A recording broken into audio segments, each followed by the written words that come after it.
Hello and welcome to a panel discussion episode of the Grand Geekery, where I, Tyler, talk to amazing guests about certain subjects regarding news, rumors, opinions, awareness, or just how-tos and what-ifs and everything else about the geek community. This is a way for us to kind of show you what a panel is like when we are conless. And since we're conless, and today we're actually going to be talking about what happens when we can't do the things that we love and see the people we love and experience the things that we love.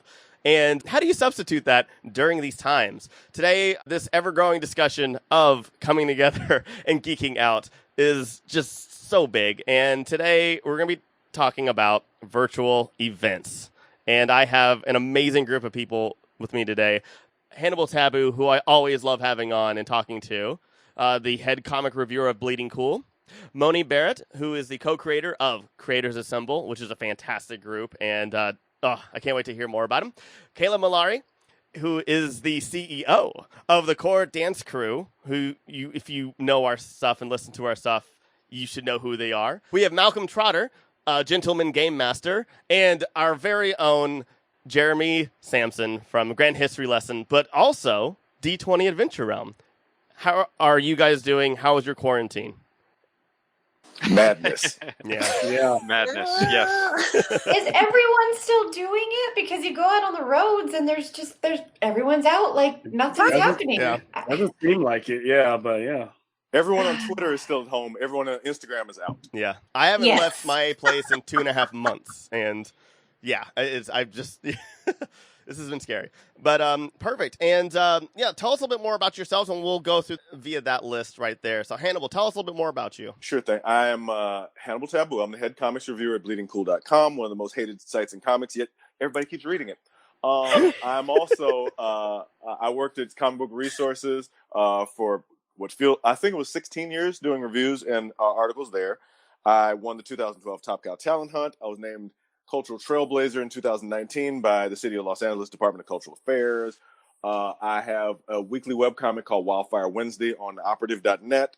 And I'm the writer of Time Core for Wonderman Comics. And I also drink very heavily in the day. Don't we all? Quarantine. Yeah.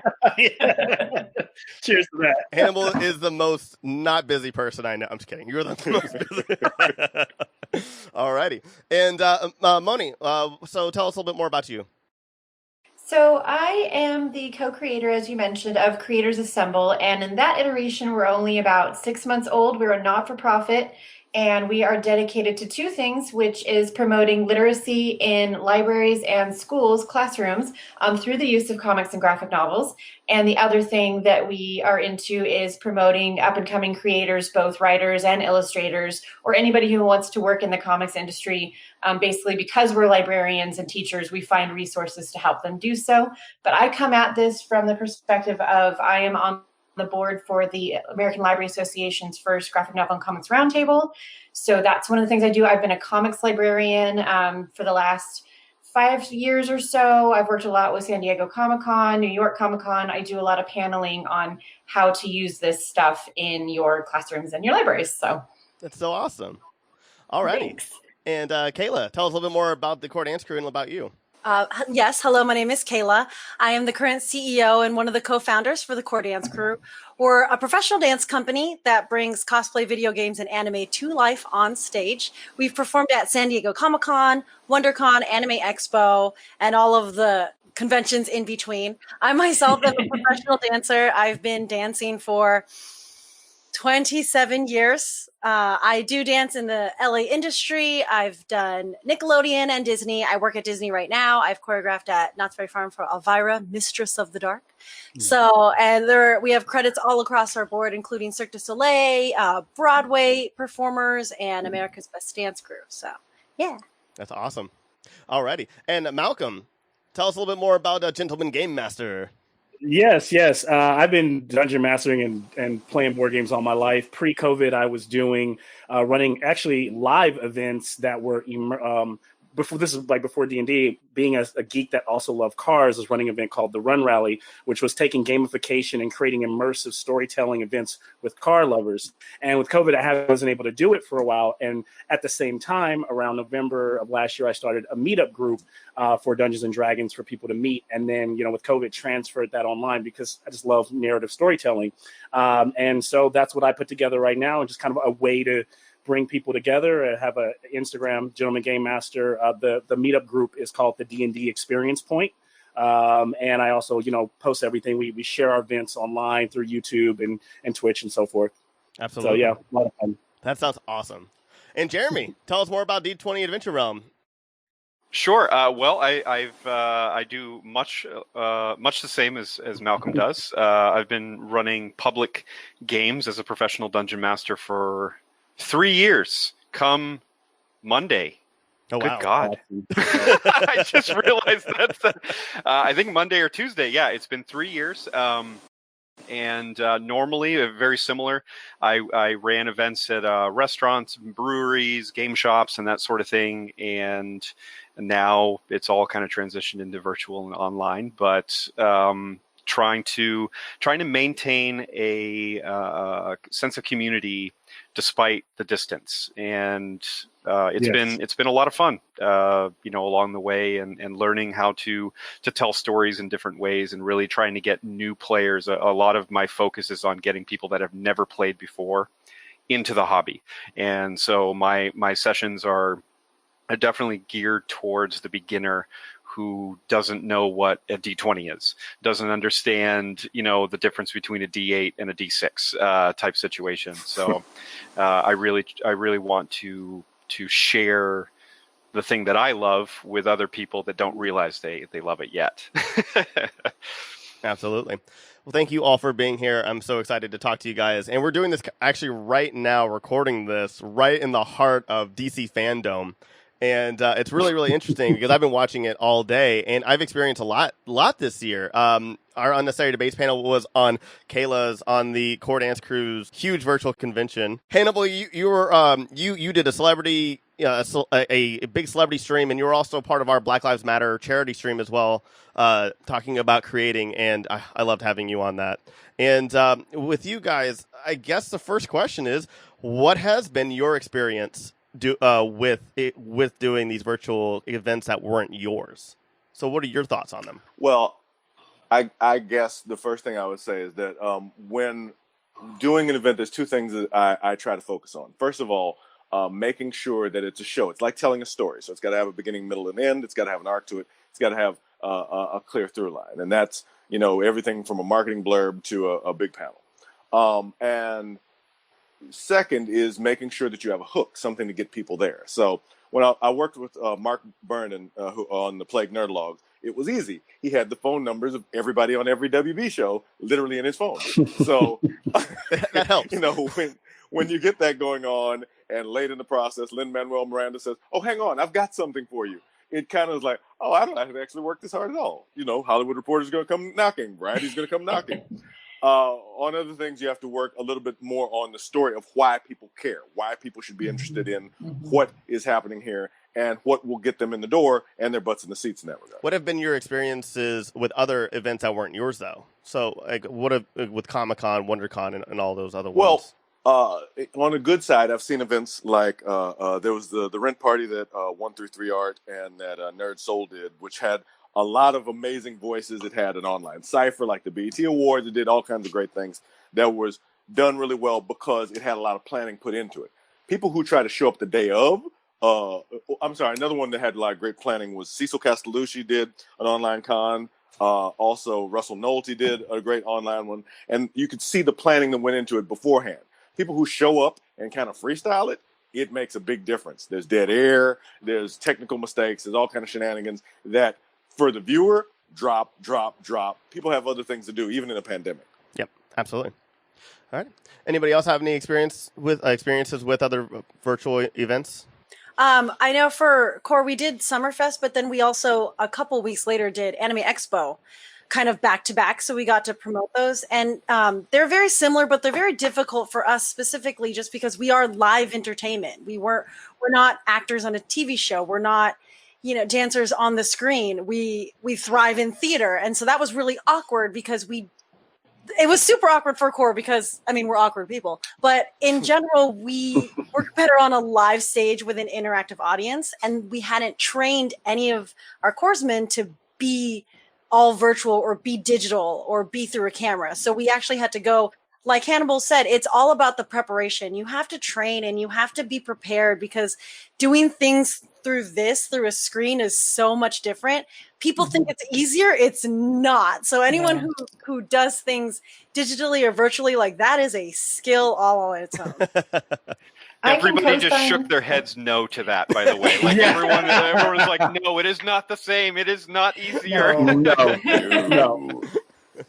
I can co-sign on some of that just from the perspective of, Creators Assemble, and then prior to that, like all of our events obviously being in person. Working with Comic-Con, as you guys all know, is a different animal in terms of like Comic-Con at home was like, they're not going to have comments turned on and you're doing it in advance, recording it. And then they said they were going to do some edits. And this is gentle just stuff because obviously I work well with them, but they said they were going to do some editing. And so we didn't. And then they wouldn't have had time to do all that. It makes sense. But that's what we were told on the front hand. And so when we saw it, we're like, whoops, that wasn't edited. We would have taken care of that easily. It's just different when you're creating the product for somebody else. It's a completely different animal than when you're putting it out through your channels. On the other hand, you're getting the boost from somebody else, and that's always a good thing. So absolutely. How about you, Malcolm or Jeremy? I've done a couple. From a viewer's perspective, maybe like attending like Gen Con online, being a gamer was a little different. As well as I did an expo for Storm Giant Games that was called Crowd Control right around the time that all this happened, and it was a weird experience in the beginning, but you, just as all things, you kind of start to. It was kind of neat the way, like I think what Hannibal's saying is, if it is well crafted and put together, you can see the time that goes in, because they had an online portal where you went to that had made you feel like you were kind of in the gallery where you could go and visit different vendors, and then there was always something streaming, and then there were different panel boards, and nothing seemed to kind of glitch. Everything seemed to move very smoothly. There was a Discord going if you wanted to talk to people. So I think that it's just as someone just kind of participating in it, I got acclimated pretty quickly, and good. Yeah, I would add that it's just a different tool set that you're working with. For me, it took me, I was doing events in Southern California, live, doing it, like I said, at breweries and restaurants, that sort of thing. And transitioning, not only did I move to Maine during that time, but it was relatively planned, but definitely the timeline was definitely pushed up because of COVID. And it took me a solid 2 months of working at it. I was unemployed at the time, so I had the time to do it, and I was sitting at my computer and figuring out which programs were going to be the ones that allowed me to run a game smoothly, that allowed the players that weren't familiar, were at the same level as I am, with familiarity with these programs, to be able to jump in easily and not have it be a barrier to them playing the game itself, and then testing things out. And I actually, my core game is Dungeons and Dragons, but I actually started out running a much simpler version of a game called Chomp, which is a very, very rules light zombie survival game. And because I didn't want to have to worry about all of the mechanics and all the dice and everything, and it was a much simpler system to kind of practice on, and I ran that for about a month, and then using that time to get comfortable to how I wanted to run D&D. And then when I figured out, whittled away all of the extra stuff and found what I was comfortable with and what my players could kind of handle, that was when I relaunched running, the more complicated games that I do.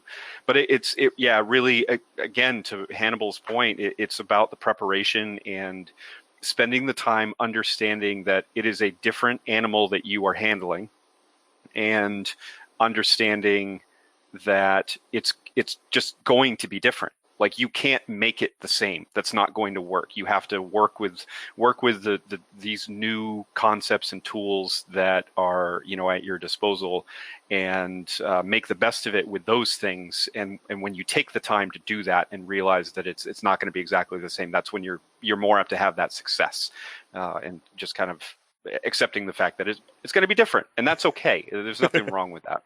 Absolutely. I can definitely see like a zombie game versus like a full-fledged like D&D game being easier. We're just run and kill things. The other one, you're just like, okay. Yeah. It's a lot simpler, and it doesn't use as many different types of dice, and the character creation is 5 minutes instead of 30, you know, like all these different things. And it really helped me kind of ease into it from the game master perspective.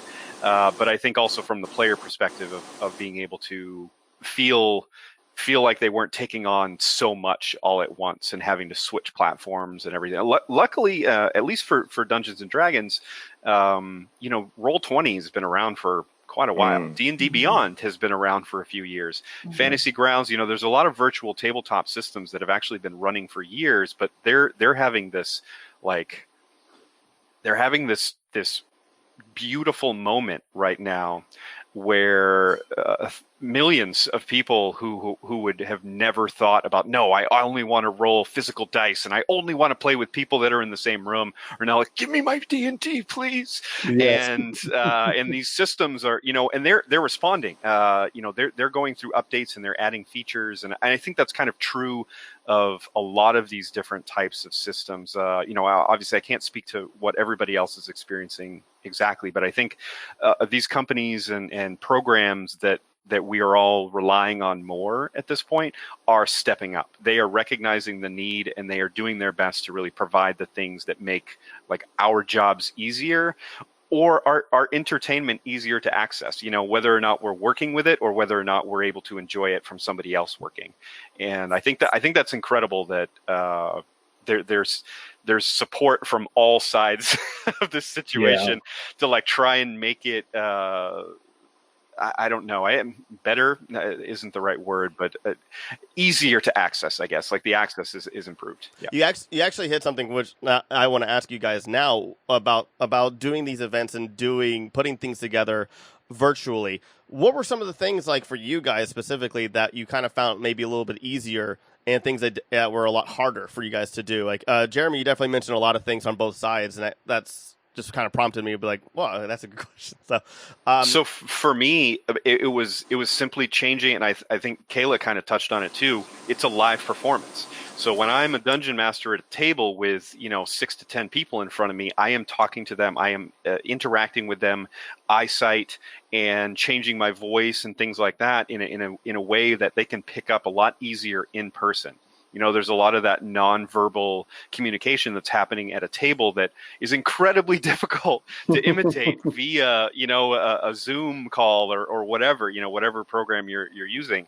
So that was the biggest hurdle for me is learning, and I'm still working on it, is learning to vocalize the things that I'm thinking and acting at the same time as I'm doing it. So sometimes they can pick up on the nonverbal cues, but also making sure that if they're missing it, because I can look at my camera, but you don't know who I'm looking at. I'm looking at all of you technically. So right. Being able to kind of clarify that and using names more actively when referring to either a player or a character is one of the big things that I've found to kind of that's been the biggest shift for me anyway.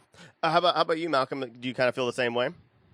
Absolutely what Jeremy said in terms of making that original transition, because I kind of consider myself, one of the things that I've kind of gravitated, what I've always loved about D&D is I kind of consider myself a cinematic DM. So it's not just it's all about immersion for me, right? So everything from music to the models, to the miniatures I'm using, to the voices I'm doing, to the way I'm able to engage with different players, being able to pull someone aside, being able to share a note with someone.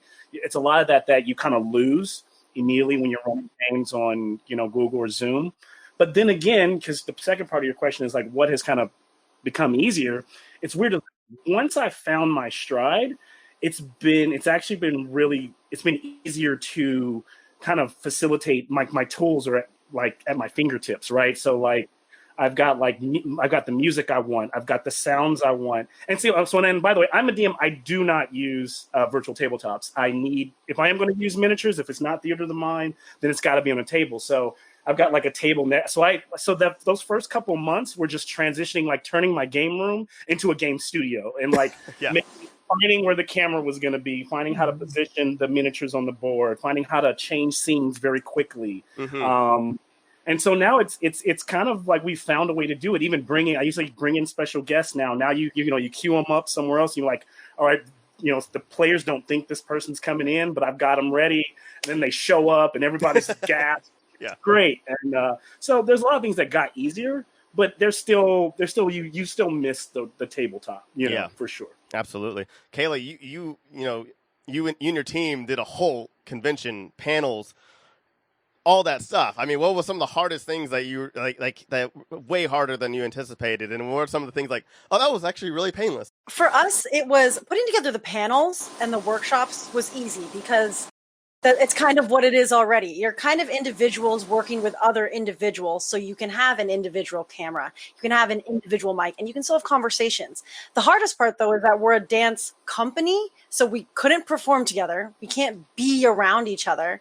I mean, they're all beautiful humans, but you can't watch one person dance for 14 hours straight. You're kind of just like, now you're just kind of wiggling for yourself. So we had to figure out like different ways.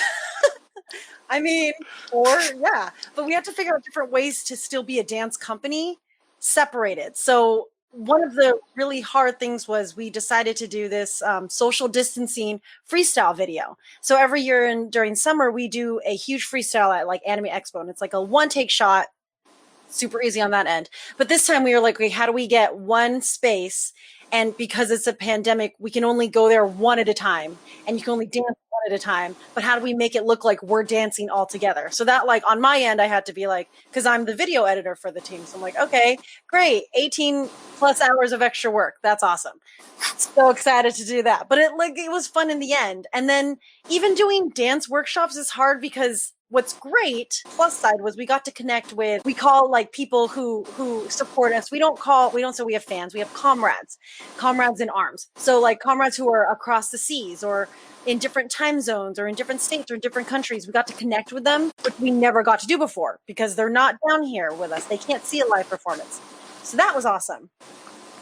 Poopy part was that we're doing a dance class digitally. So people are like, the music doesn't match up. You're skipping, blah, blah. And you're like, I can only do so much that I can do. And we found a groove with that later on, but definitely in the beginning, we're like, yes, we know it's not the whole world 2020. We got it. You can't tell everybody to get better internet, you know? Exactly. Like, I can only do so much. Yeah, it's like, that's not my fault.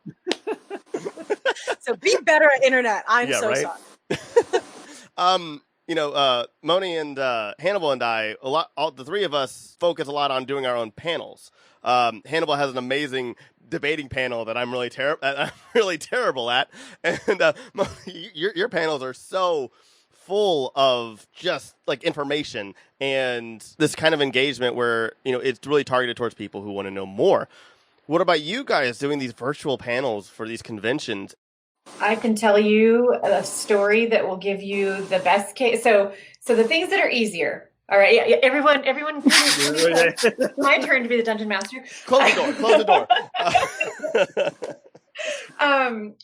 That there's no distractions. So what we do this really great event called Comics, Coffee, and Conversation, and we do it obviously in person. And what we do is we get the biggest name creators we can possibly get. These guys, we had Scott Snyder for our very first one, and then we get like their publishers, and we get editors, and then we get all these aspiring creators, and then we get educators and librarians and teachers to all be in the same room, and we do it like speed dating style, and so you do it in rotation.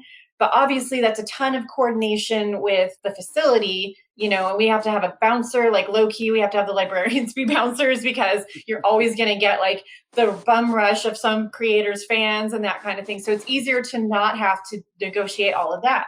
But I will tell you the saddest thing, the hardest thing for me anyway, and maybe it's not this hard for you guys, but for me, I sound like a rookie. I had a panel for WonderCon at home. It was Kelly Sudaconic, Grace Ellis, a fantastic retailer, and someone from Comic-Con that was doing the moderating for us. And we had, the magic where you have them all, and you everything you're talking about was about girl power and empowering young women in comics and like in our space. And then at the end of it all, after I let them go, I had recorded 39 seconds of the panel. No. Oh my god. And just... Oh no, I just cried. Oh god.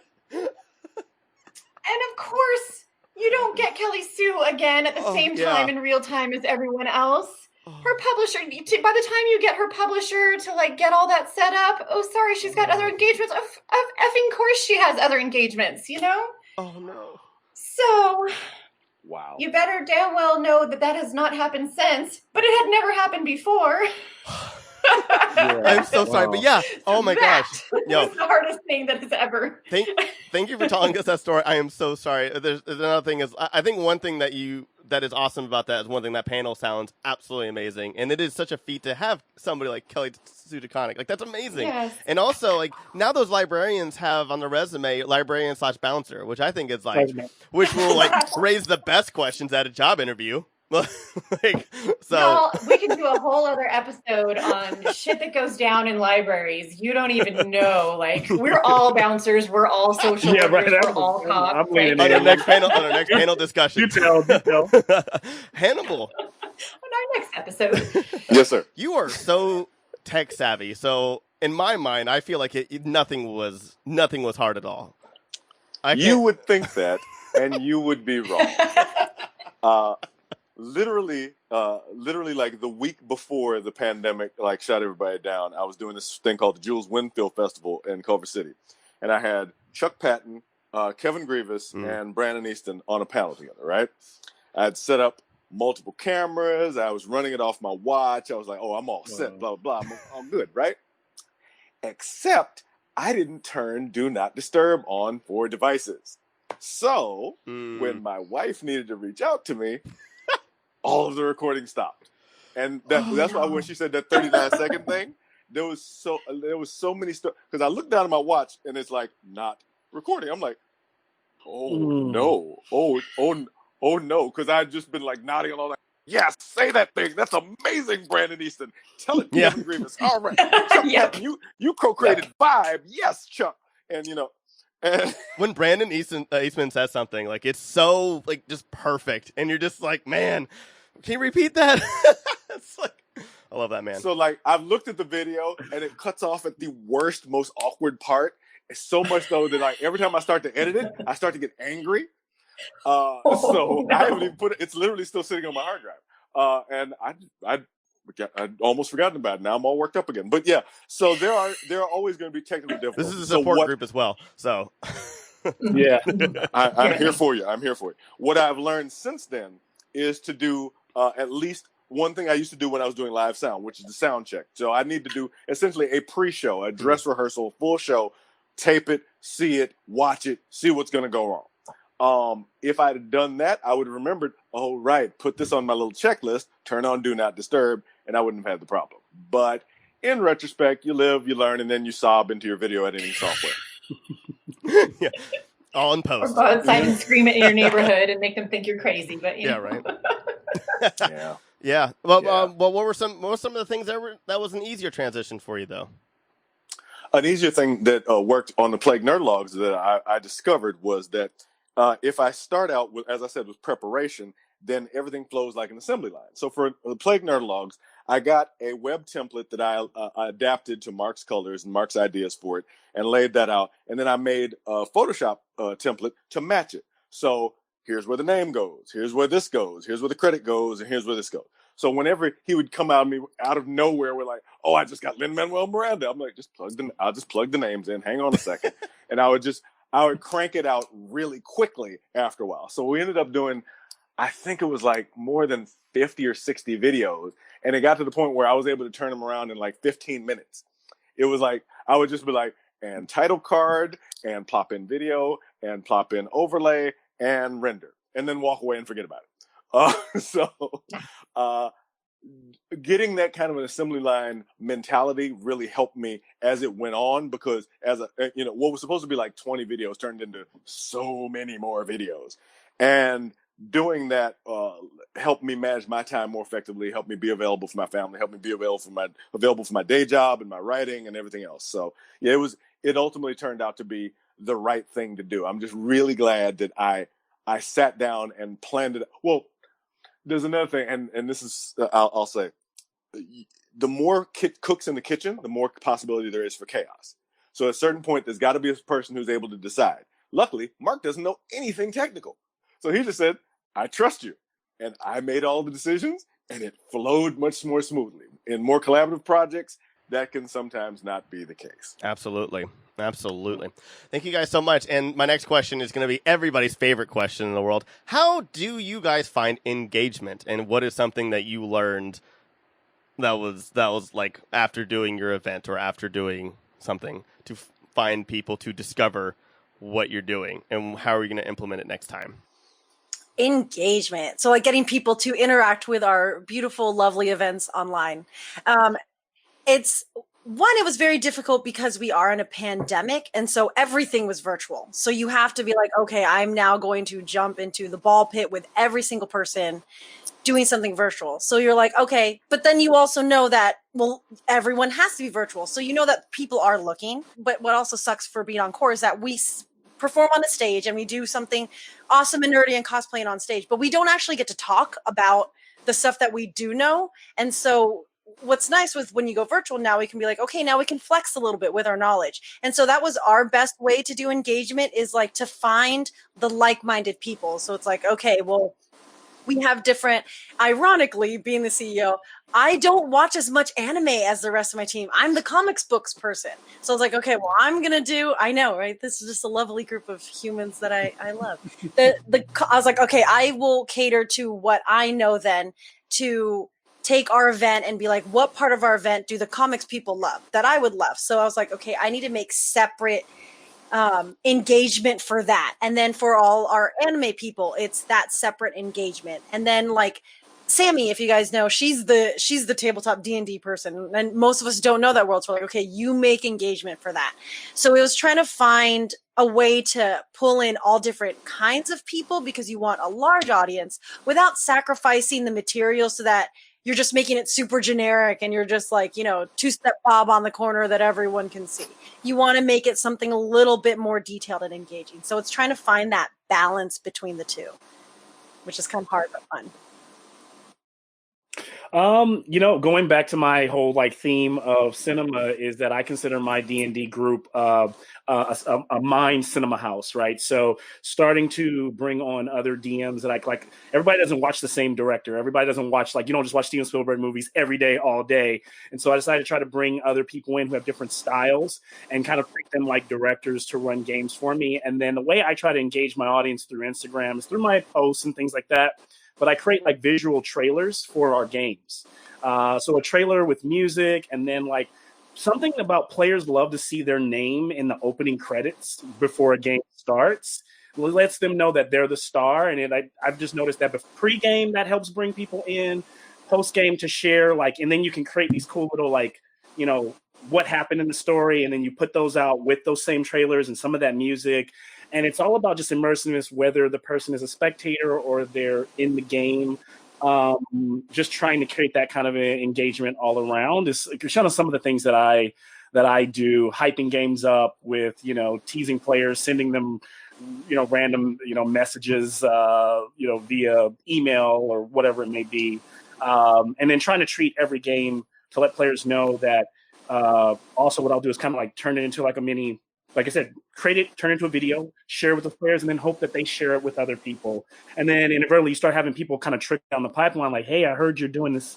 I've always been wanting to play D&D. Most of the people that come, I think Jeremy's saying, most people that come to us are like, I've always wanted to play that, but it seemed too weird or it seemed too taboo. And then they see one of our videos and it seems very whoa, it's streamlined. It's that's really cool. That's, it's like my video games, but I have full control. And it's yeah, you have full control. Nothing is, I haven't predetermined your fate, from the beginning of the game. Whereas I always tell people when it comes to video games, the mediums are great, movies, all of it. But Dungeons and Dragons and other role playings, they put a certain control in. And ever since the beginning of time, we've been sitting around the fire telling stories, right? And for a long time, we got used to taking away the agency of our stories and giving them to it's the idea that like passive entertainment. It's okay if Christian Bale is Batman, but as long as he gets paid $1 million, to play the character, that's what makes it okay for me to engage with. Same thing I think with cosplay or anything. I think geeks are kind of taking that agency back and controlling the story and be able to tell yourself a story and engage with other people in the story. And at the end of that being better than anything you just watched on HBO on Sunday night, right? That's what I try to do. Absolutely. I love all that. God, that's amazing. Well said. Thank you. Moni, what about you?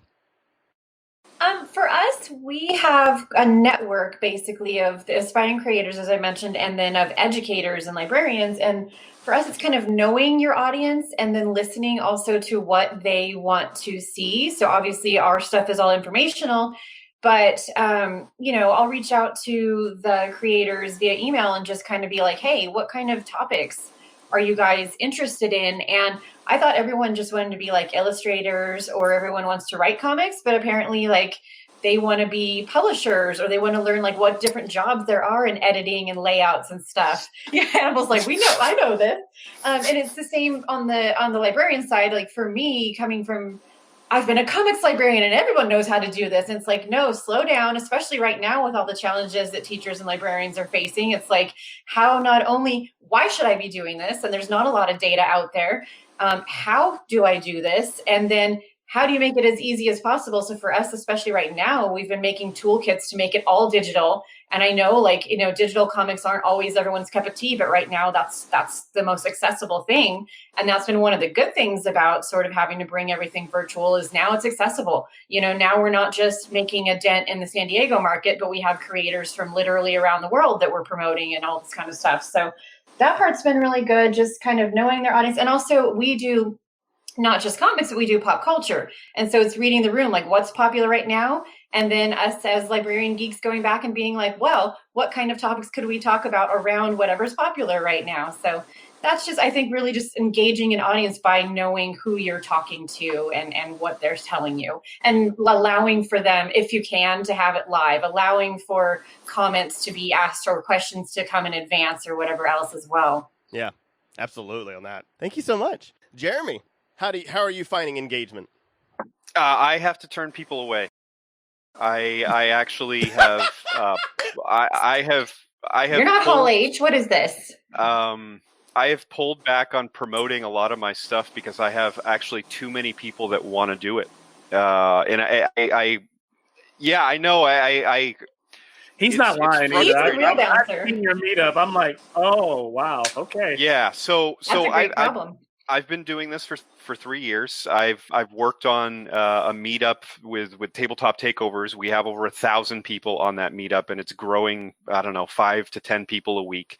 I am consistently running a weekly game, and ever since I switched from running a weekly game instead of twice monthly, I'm getting way more people. And because I'm running virtually, like this week alone, or I should say last week, the 2 sessions that I ran last week, I had somebody from North Carolina, I had somebody from England, and actually playing with Malcolm, we did a fundraiser back in, I believe it was like May or something like that. We had people from 6 different states, I think. Yep. In every time, we had one person in every time zone for that fundraising game. So I'm finding that I am running out of time to access or to like provide the service that people are asking me for. And I think it's because I've been doing this for a while, first of all, but also my consistency is what's driving it. And because I have a game every week that's promoted, on Meetup and Facebook, and I don't even use Instagram anymore. Because it's too much for me. I don't have enough time to do it, and I can't handle the traffic that might come through it. And I feel bad about turning people away. And until I can figure out a way to accommodate more players, either bring much like Malcolm is doing and some other people that we've worked together before with, like Adam, yeah, the D&D club, bringing multiple dungeon masters or game masters together to be able to handle the load of players that are looking for that interaction. I actually have to pull back. So it's not that I'm not still putting a lot of effort into it, but I want to be able to provide the experience to the players that are showing up now. And if I bring in too many people, then it starts to dilute what we have with the interactions with the characters and the backstories and all this other stuff. And I want to try and maintain that integrity. The one thing I would say is really it's the consistency. And that is, if you've ever listened to me talk about this ever about anything, consistency is the key. It doesn't matter if it's playing Dungeons and Dragons or dancing or providing comic books. It's like consistency is going to be what gets you the attention that you want to what's going on. Which, and I don't mean to derail this right here, but I did want to mention, and I think Tyler, you made the comment about the this being a way to, as a little bit of a therapy.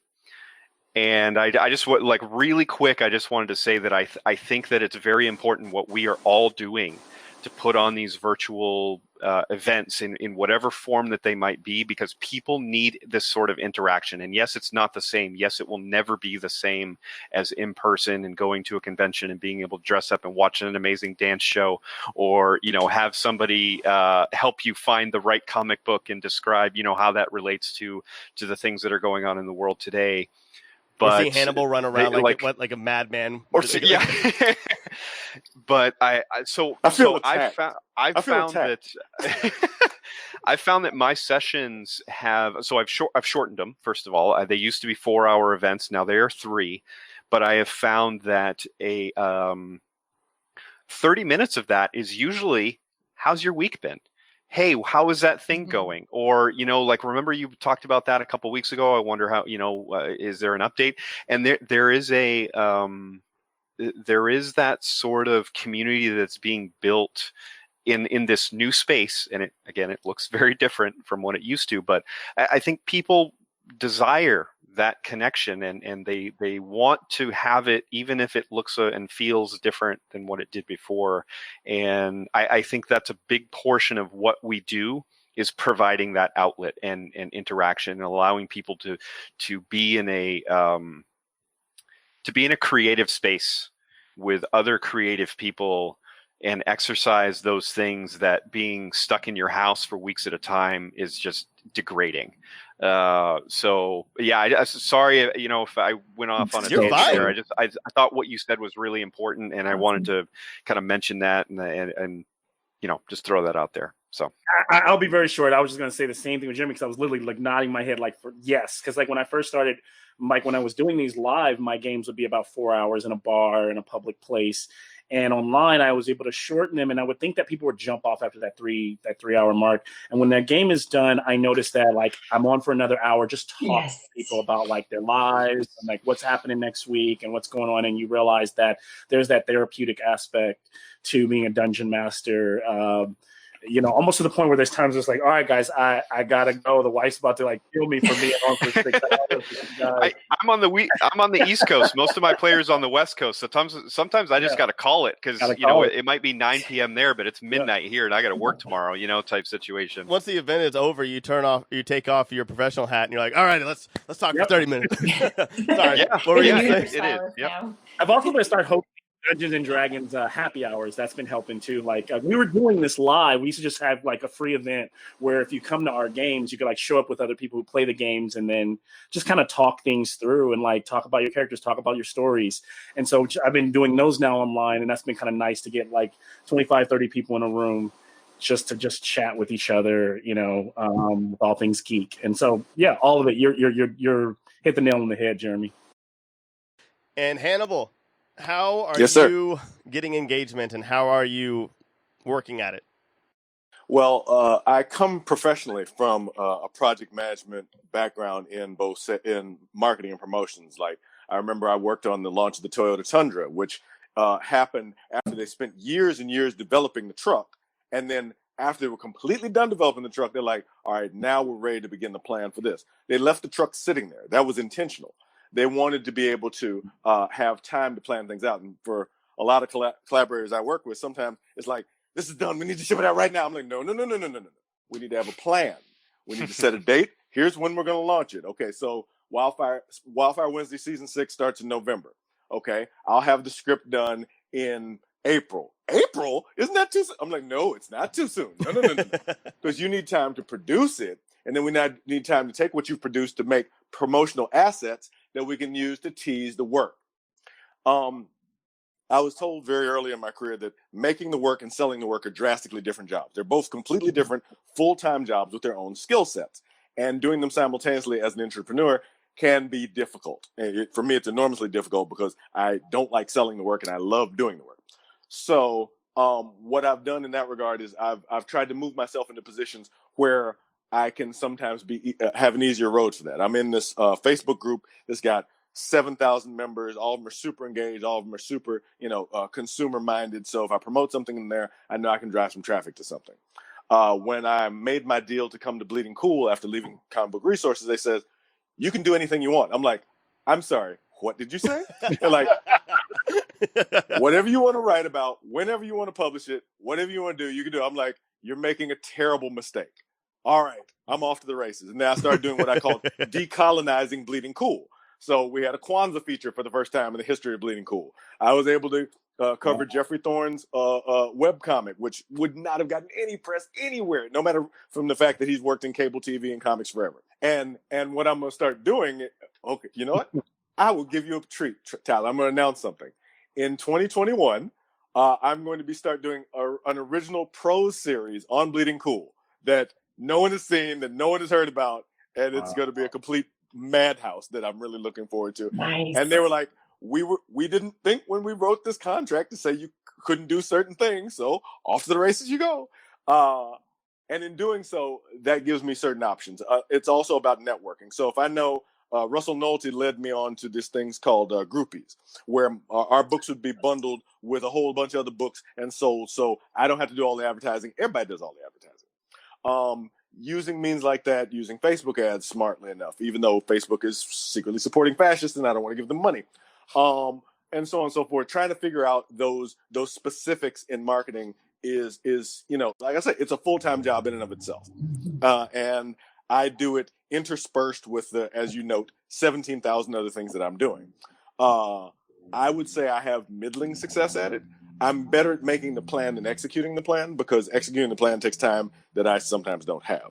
But the better collaborators that I'm working with, I know the team at Humanoids that I'm working with on the MPLS Sound book that's coming out in April. I'm sorry, is it April 2021? I can't remember. Anyway, they're way ahead of the game. So I'm like, okay, this is the plan. Great, let's work the plan. And everybody has their role, and it works much smoother. So it's, again, a factor of preparation. Preparation wins the day so many times. And knowing that I don't have to do this thing right now when I just published it, when I just finished writing, and when the ink is not even dry, is important to give me time and space to be able to promote it properly. Absolutely.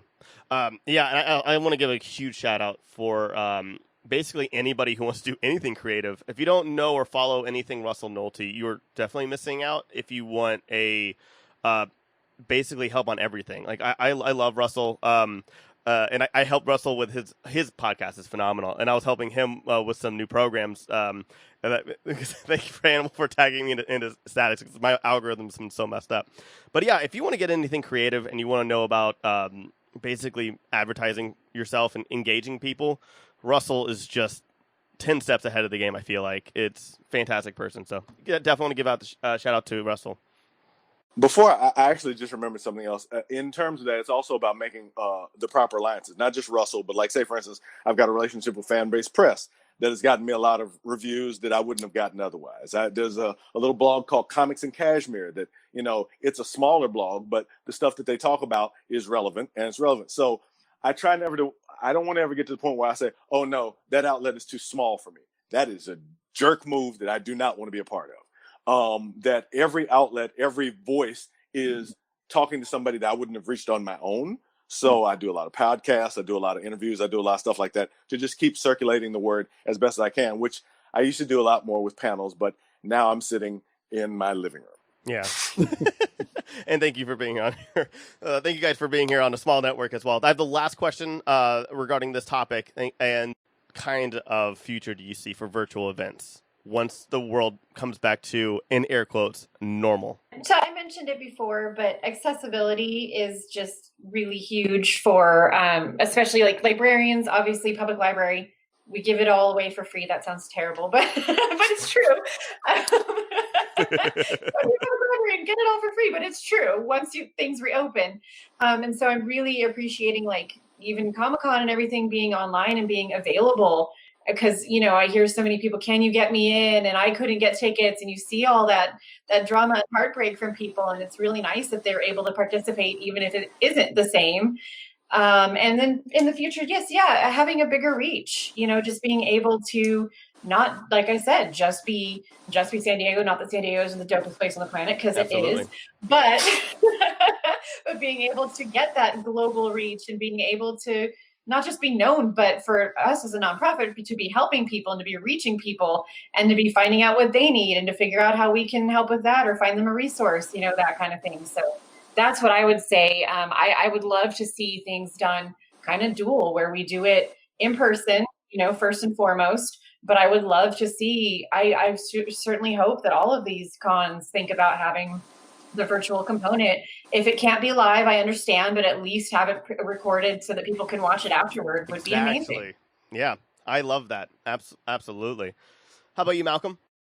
That's a good question. Like, I don't know if things are going to be the same again for a while, and it's just similar to what Jeremy was saying. There's always a silver. This has been a terrible thing that happens in the world, but it's for me and my kind of businesses. Their silver lining has been that it's kind of pushed me to try to expand what I'm doing much farther than what I was doing before. And so I went from running one game a week on a Saturday in a bar to like sometimes running 4 games a week. And now I'm thinking that when we do go back, I think that there will be that opportunity, and I'll be excited to go back and have that one game. But just to know that I think that I'll still have multiple, like all these people that, like all the people that I've met since this, that play with us out of state, that I could never really access. I don't think that's going away. And I think if anything, it's just pushing me to expand my creativity of how to reach even more people with what we do and make this make the special kind of brand of D&D that we do available to them. And so I think that, I guess that's not necessarily answering the question. I guess what it might look like is probably still having a physical presence, but I just think that this online presence isn't going anywhere. Like before, if you asked me this before, I probably would have said, I don't want to play D&D online. I don't want to do it. And now I can't. I don't think that I'll go back to not running games online. Absolutely. All right, Kayla. Well, for us, it's so, of course, majority of what we do, 95% of what we do is physical, in person. It has to be. But what was nice about doing everything virtual was, like everyone said, like Moni said, is the accessibility, which we want to keep. The problem is, and Hannibal probably knows this, once if and when the world opens up, especially for entertainment, everything explodes and you're doing everything at once. So you don't have time to necessarily do these things that we were lucky to have time now. So it's trying to find that balance, because you want to keep the accessibility, but you don't want to lose it. Like once we go back to performing at conventions, we wouldn't have time to do Summerfest, which was such a huge undertaking to do. But a lot of what we did there, we're like, well, we want to keep that. So how do we alter it? Which is something that we're doing now. Is people were really surprised, because like, yeah, we only ever saw you guys on stage, but now we know you guys have all these different things that you can offer as a company. So how can we keep those going? And so like Jeremy said, with consistency, we're starting to take things that we did during that one convention and be like, okay, let's turn this into something that can happen every single week, or let's turn this into something that can happen once a month. So it's trying to convert this virtual phenomena into something that can be sustainable once the world opens up. Because I know we're like, everyone is especially, and you guys know it, we're all hustlers, we're all ready to multitask, but there's only so much you can do once the world opens up, because then you're pulled in every direction. So it's like, right now I know we're all hunkering down and taking notes on how to do both at the same time. So it's kind of I mean, we all say it's a growing experience, and it's something that can only get better and can't get worse. Yes. When the world opens. Absolutely. All right, Hannibal. Well, at both my job and at many conventions, I've said to people for many years, I didn't see any reason why I had to drag this sack of meat and bones to a physical place when I'm no more engaged here, I'm no smarter here, and I'm definitely no better prepared here than I could be if I'm not wearing pants. So I did actually put on pants for you all today. You should be grateful. Thank you. But nonetheless. And they look fantastic on you, by the way. I started doing this consulting thing for California State University, Los Angeles, for their EagleCon 2013. And I wanted to have a panel. Well, I was going to have Vince Hernandez and I was going to have Kevin Grievous, but I wanted to get Larry Hama, but I couldn't afford to fly Larry Hama out. So I had Larry Hama beamed in by a screen. It was like very 1984 behind us. And he was able to hear us talking. And he did that for $50. He let me do that. He's like, you're sure, $50 is fine. I was like, I thought I was going to have to negotiate. He didn't blink at it. And he was one of the best panelists I've ever had from his house. So that said, going back to the convention experience has its values. I have my concerns about it with the BarCon and sort of the Warren Ellis harassment sort of things that we've that have come to light in recent. Yeah, I'm sorry, too soon. No, you're totally fine. Totally fine.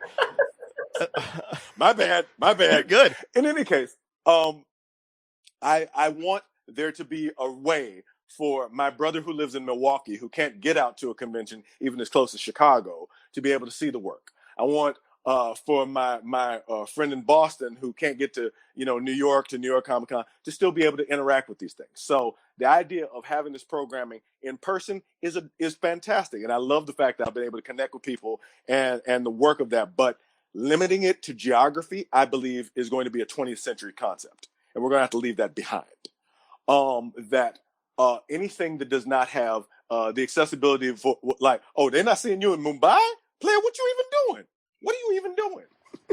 So I think we need to adopt that as more of our strategy, which is interesting because I was listening to Malcolm and the Main Man.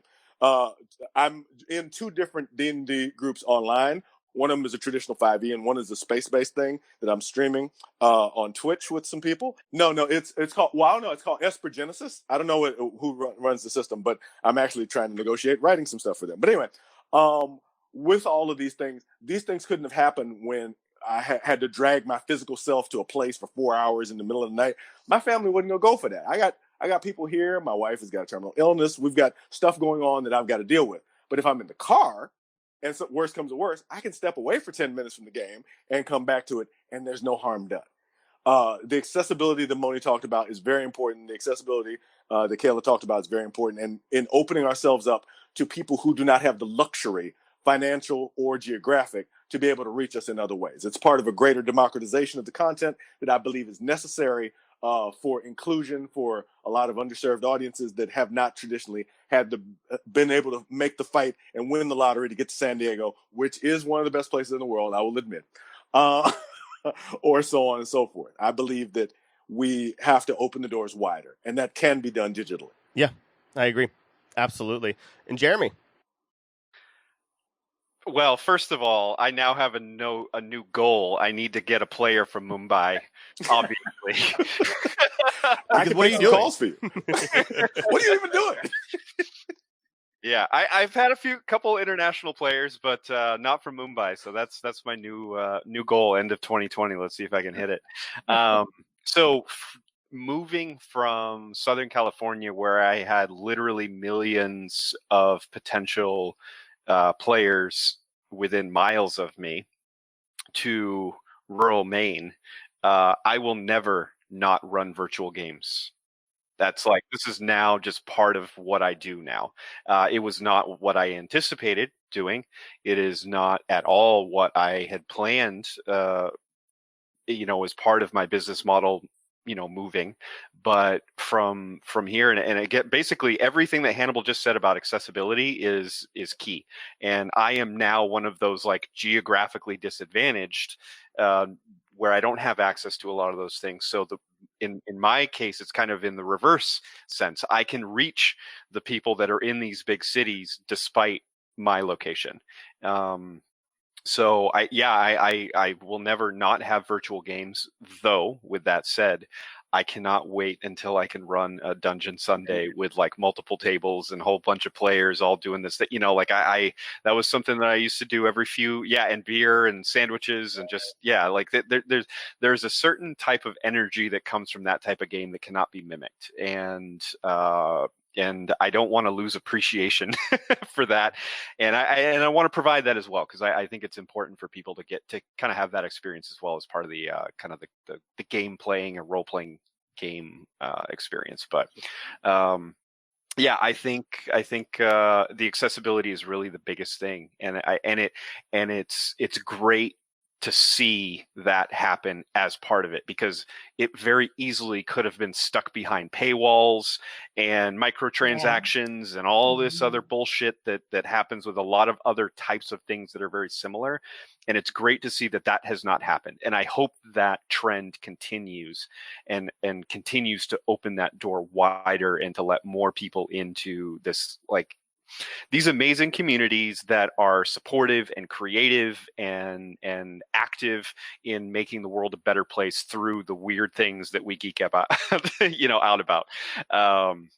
So it's going to be interesting going forward, but I'm excited for it. Before we get to the plugs, the two things I do want to say is I agree with Moni as well, and I've been saying it on every podcast we talk about San Diego Comic-Con. I think San Diego Comic-Con at home should always be a thing. I think they should have WonderCon, Comic-Con, and Comic-Con at home. A lot of people had a lot of negative things to say. I still think it did great for the little bit of time that they had. There were some things that they probably could have changed, but I really love the fact I got to do my panel, and it was a great panel. I think having a virtual thing is a very, very big deal, and also the accessibility. Like, now my parents can finally see what I do at Comic-Con every year. For the past 5 years, we've had unnecessary debates there, and it's been great. And now they can finally see me be the worst moderator of all time, and it's fantastic. There's that, and I also just think that, like, I don't want things to get rushed once they're like, okay, cons can come back. I don't want, like, every con to be like, yeah, we're going back full force. Like, yeah, we're going to let everybody in. I really think, and I hope, things start slowing out and they have a hybrid thing, and then until we get back to normal. Those are two things I want to say. Now, you guys have been unbelievable. Thank you so much for being here, so much for your time and everything. You all look amazing, even though we're in a quarantine and everything's, I mean, those lash is the right word for hair? I can't remember anymore. As long as my hair's ever been. Locks. Those locks are just gorgeous, Hannibal. You're just throwing them around. I got my weave done just for this broadcast. Jeremy's got his perm and everybody looks great. Where can they find you guys? And I'll start with the original order of Hannibal, Moni, Kayla, Malcolm, and Jeremy. So Hannibal, where can they find everything about you? All right, well, I can be found at HannibalTabu.com. That's my central hub for my work. There are weekly webcomics, most Wednesdays at operative.net. My reviews are on bleedingcool.com, mostly Thursdays throughout the weekends. They publish them like scattershot. I'm on the iHeartRadio podcast, Nerdorama with Mo and Tawala, Wednesday mornings with those same set of reviews, the Buy Pile. And on Twitter, Instagram, Facebook, Tumblr, Plurk, Beams of Sunlight from the Universe, and that napkin in your mom's purse, I can be found at Hannibal Tabu. HANNI, B as in bounce, ALTABU. Almost forgot how to spell my own name. Perfect. Moni. I'm at Moni Barrette, MoniBarre. I remembered across the board, but my shit is boring. What you want to find is Creators Assemble, creatorsassemble.org. And right now, the biggest thing, I mean, we've got a ton coming up, including I want to do some stuff with cosplayers for October. So that's something. But we have an ebook that is 100% proceeds to two different local San Diego charities, the San Diego African American Arts Museum and the LGBT Arts Alliance. So the ebook is actually mostly aspiring writers and illustrators but there is some original work from Tony Parker, Sina Grace, and then we have some stuff from Ezra Clayton Daniels. Don Nguyen, who you had on last week, was also in the book as well. Yeah, great guy. So please check out our ebook, all of those proceeds to charity. And then another little thing that I do is a horror, pop culture, true crime kind of podcast. It is the Creepin' It Real Show. And we have the love-hate relationship with Facebook, but that's the best place to find us is Creepin' It Real Show on Facebook. Perfect. All righty. And I forgot the order. Kayla, sorry. Yeah. Yes, I am Kayla. I'm from the Core Dance Crew, so you can find us thecoredancecrew.com. Core is spelled CORPS. We are not corpse. We are not dead bodies. But it's spelled core. The PS is silent. All of our information is there. We are also on Instagram, Twitter, Tumblr, Facebook, and something else, but I don't remember because Sammy's not here and she's the director of operations.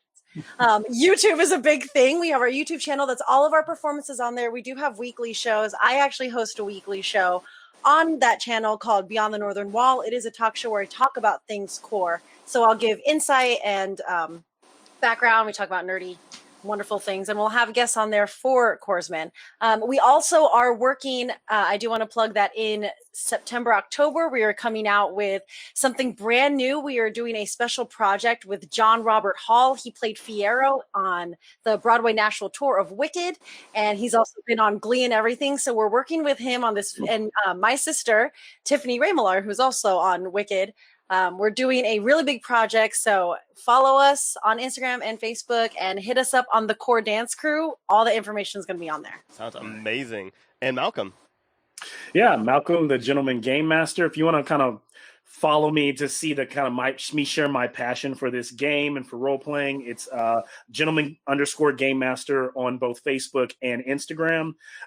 If you're looking to see what I'm like as a DM in action, that's on YouTube under Gentleman Gamemaster, as well as if you actually want to play with us or play with my group, it's the D&D Experience Point on meetup.com.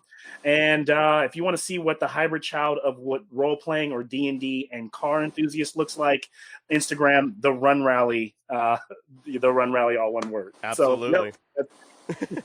And Jeremy, our main man. So I primarily work on Meetup now, the Tabletop Takeovers Meetup group that's based out of Anaheim. That was my previous home base. Is where most of my events are posted. If you are listening and you are on the East Coast, Main Games is the meetup group that I have created out here to cater to more local players. You can find me on Instagram, D20 Adventure Realm. You can find me on Facebook under the same. Though, again, my Instagram has been dead for quite some time. I don't know if I'm going to reactivate and post anything for quite some time on that. So Facebook is the best place for updates. Yeah, Facebook for communication, and then Meetup for finding out when the next sessions are coming up. And while they fill up super fast, I will say that spectators are always welcome. And feel free to drop in and hang out after the game. Like Malcolm was saying, usually the players are hanging out for 30 minutes or more. We're just kind of chatting. Definitely feel free to drop in and hang out, watch the game, get a feel for what's going on, and meet the players and learn about the story. We're always eager to have new people come in and enjoy the hobby. And it's been really great to be able to connect with and stay connected with a lot of people virtually, at least from my end. So absolutely, yep. And we'll have hopefully a new episode of a Grand History lesson very soon with Jeff. So yep, I hope so. We're not gonna tease it yet. We're working on it. And all the links for all of our guest stuff is going to be in the article for this as well. So thank you guys for being here, and thank you listeners for listening in. You can check out all of our shows and offering on thegrandgeekgathering.com. You can find all of our podcasts on all podcast apps, and you can also find us on Amazon now. That's cool, I guess. I mean, Guesses. I guess. It's cool. Shop local. We were also on Facebook, Twitter, Instagram, and you can catch me streaming on Twitch. So excited for all this stuff, and thank you guys for being here one more time. And I can't wait to just shake hands with people again. It's just gonna be like the greatest feeling in the world. Be like, I can do this now. I know. Yeah, no, the elbow. It's just Wakanda forever. That's all I'm yeah, saying. that's true. That's true. I like the foot tap as well. But yeah. But anyways, our music has been provided by Midnight Shinigami. Have a wonderful week. Wear a mask. Stay safe. And GGG.